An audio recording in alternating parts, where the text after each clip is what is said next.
நெல்லை மணிமுத்தீஸ்வரர் விநாயகர் கோவிலில் சிவனடியார்களின் உழவார திருத்தொண்டு வெகு சிறப்பாக நடைபெற்றது.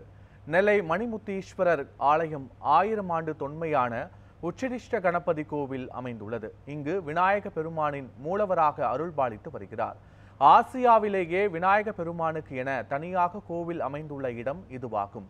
இங்கு மூலவராக விநாயக பெருமான் அருள்பாலித்து வருவது மட்டுமின்றி கருவறையை சுற்றியும் 16 விநாயகர்கள் அருள்பாலித்து வருகின்றனர்.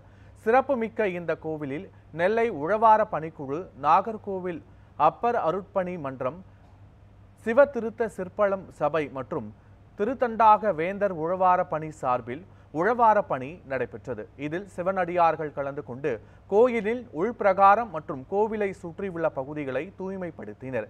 நெல்லை உழவார பணிக்குழுவினர் பல ஆண்டுகளாக எல்லா ஞாயிற்றுக்கிழமைகளிலும் தொன்மையான கோவில்களில் உழவார பணி மேற்கொண்டு வருவது குறிப்பிடத்தக்கது.